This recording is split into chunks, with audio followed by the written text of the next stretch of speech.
Pemirsa Jateng Post TV, jagat politik Filipina gempar. Seorang bintang tinju dunia Manny Pacquiao akan maju mencalonkan diri sebagai Presiden Filipina tahun 2022.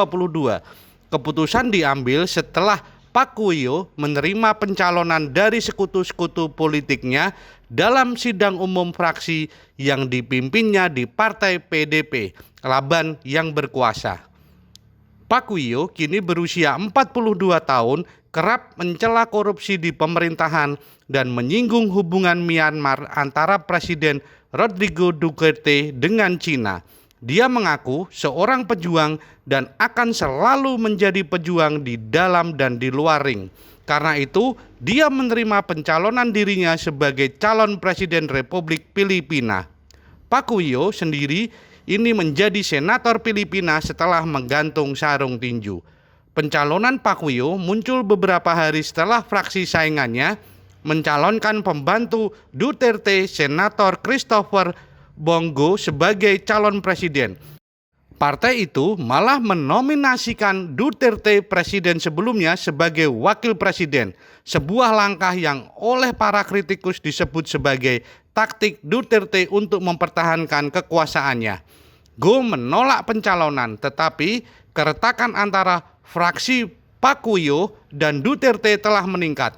Fraksi Pacquiao belum menyatakan dukungan atas pencalonan Duterte sebagai wakil presiden. Duterte dilarang oleh konstitusi mencalonkan diri untuk masa jabatan 6 tahun kedua sebagai presiden. Selama 26 tahun karir profesionalnya, Pacquiao dikenal sebagai salah satu petinju terhebat sepanjang masa. Dia menjadi satu-satunya pria yang memegang rekor dunia di 8 kelas yang berbeda.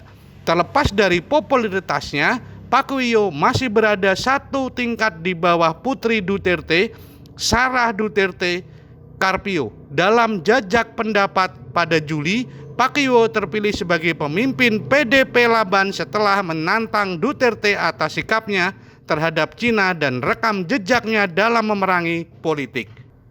Pacquiao yang pernah menjadi sekutu dekat Duterte mengatakan lebih dari 10 miliar peso atau sekitar 2,8 triliun bantuan pandemi yang ditujukan untuk keluarga miskin tidak masuk dalam catatan, dan itu hanya satu temuan dalam penyelidikan korupsi yang sedang ia rancanakan. Upaya pemberantasan korupsi Pacquiao dimulai ketika Senat membuka penyelidikan atas dugaan harga pasokan dan peralatan medis yang terlalu mahal yang dibeli lewat program tanggap darurat pandemi pemerintah. Duterte menantang Pacquiao untuk menyebutkan nama kantor pemerintah yang korup untuk membuktikan bahwa petinju itu tidak hanya berpolitik menjelang pemilihan. Pacquiao membalas dengan memperingatkan ancaman penjara bagi pejabat pemerintah yang korup. Rendra Wijaya, Jateng Post TV melaporkan dari Semarang, Jawa Tengah.